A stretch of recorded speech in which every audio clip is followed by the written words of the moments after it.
early in the morning, all the chief priests and the elders of the people made their plans to have Jesus executed. So they bound him and they led him away and handed him over to Pilate, the governor. Now when Judas, who had betrayed him, saw that Jesus was condemned to death, he was seized with remorse and returned the 30 pieces of silver to the chief priests and the elders. He said, "I have sinned, for I have betrayed innocent blood." "What is that to us?" they replied. "That's your responsibility."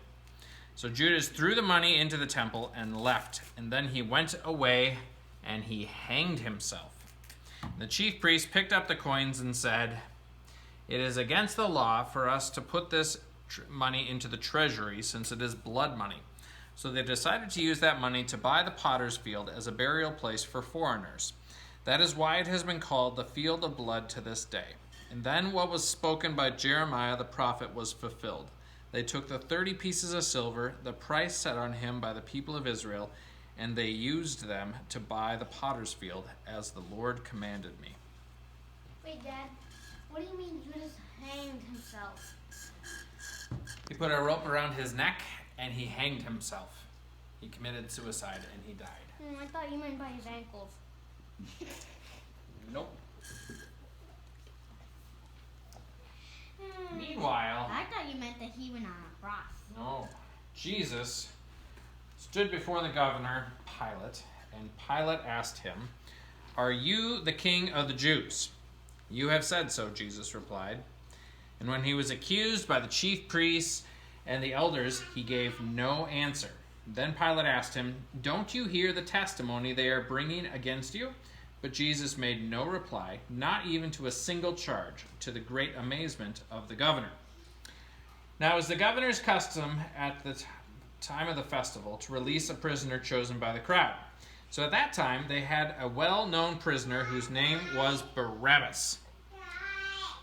Pilate had Barabbas brought out, and when the crowd was gathered, Pilate asked them, "Which one do you want me to release to you, Barabbas or Jesus, who is called the Messiah?"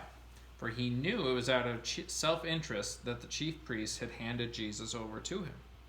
And while Pilate was sitting in the judge's seat, his wife sent him a message. And in that message it said, "Don't have anything to do with that innocent man, for I have suffered a great deal today in a dream because of him." But the chief priests and the elders persuaded the crowd to ask for Barabbas and to have Jesus executed. "Which of the two do you want me to release to you?" asked the governor. "Barabbas," they answered. "What shall I do then with Jesus, who is called the Messiah?" Pilate asked. And they all answered, "Crucify him." "Why? What crime has he committed?" asked Pilate. They shouted all the louder, "Crucify him." So when Pilate saw that he was getting nowhere, but instead saw that an uproar was starting, he took water and he washed his hands in front of the crowd and said, "I am innocent of this man's blood." He said, "It is your responsibility." And all the people answered, "His blood is on us and our children." So then they released Barabbas to the people, but he had Jesus flogged and handed over to be crucified.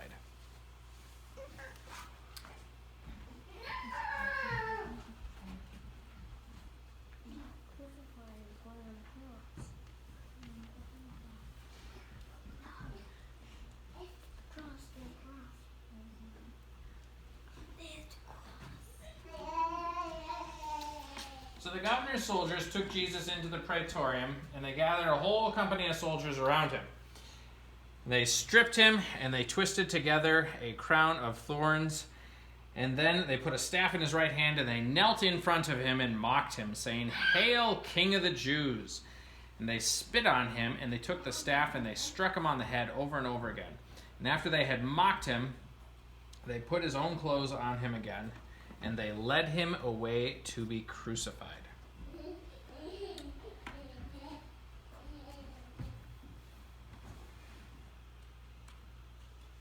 Dad, is this when he's getting on the cross? Yes, that's what it means to be crucified, is to be placed on a cross with nails. Yeah. So they came to a place called Golgotha, which means the place of the skull. and there they offered Jesus wine to drink mixed with gall. But after tasting it, he refused to drink it. And when they had crucified him, they divided up his clothes by casting lots. And then they kept watch over him there. Now above his head they placed a sign with a written charge against him. This is Jesus, the King of the Jews. 2 rebels were also crucified with him, one on his right and one on his left. And those who passed by hurled insults at him, shaking their heads and saying, "You who are going to destroy the temple and build it again in 3 days, save yourself. Come down from the cross if you are the Son of God." In the same way, once the chief priest said, "He saved others, but he can't save himself. He's the King of Israel. Let him come down now from the cross, and we'll believe in him. He trusts in God. Let God rescue him now if he wants, for he said, 'I am the Son of God.'" And in the same way, the rebels who were crucified with him heaped insults on him too. From noon until 3 in the afternoon, darkness came all over the land. And about 3 in the afternoon, Jesus cried out in a loud voice, "Eli, Eli, lema sabachthani," which means, my God, why have you forsaken me?" And when some of those standing there heard this, they said, "He's calling Elijah." Immediately one of them ran and got a sponge, and they filled it with wine vinegar and put it on a staff and offered it to Jesus to drink. And the rest said, "Now leave him alone. Let's see if Elijah comes to save him." And when Jesus had cried out again in a loud voice, he gave up his spirit. And at that moment, the curtain of the temple was torn in two from top to bottom. The earth shook, the rocks were split, and tombs broke open. And when the centurion who was standing there guarding Jesus saw the earthquake and all that had happened, they were terrified, and they exclaimed, "Surely this man was the Son of God." And many women were there watching from a distance. They had followed Jesus from Galilee to care for all of his needs, and among them were Mary Magdalene, Mary the mother of James and Joseph, and the mother of Zebedee's sons. What about Mary, his mother? I believe she was there too, but it's not listed in this Gospel of Matthew. Dad, is there blood on his foot? Yes, there's blood on his foot where he was crucified. Can I see that one? You can look at that again here shortly. Now, as evening approached, a rich man from Arimathea named Joseph, who had himself become a disciple of Jesus, came and said to Pilate, "Give me the body of Jesus." And Pilate went ahead and released the body to him.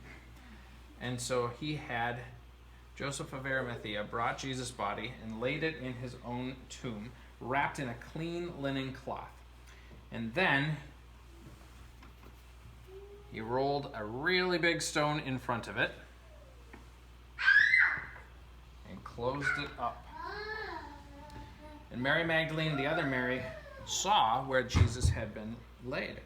Now the next day, the one after the preparation, the chief priests and the Pharisees went to Pilate, and they said, "Sir, we remember that while he was still alive, the deceiver said, 'After 3 days again, I will rise.' So give the order for the tomb to be made secure until the 3rd day. Otherwise, his disciples may come and steal the body and tell the people that he was raised from the dead. And this last deception will be worse than the first." So Pilate said, "Take a guard."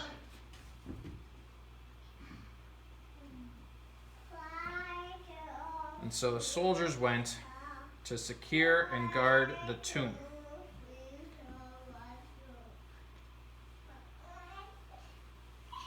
To make sure that no one broke in and stole the body. And now we'll have to wait in suspense until next Sunday. No suspense, because do we know how the story ends? Is that a pilot seal or something? Yes. How? It is a seal. Somebody took the body.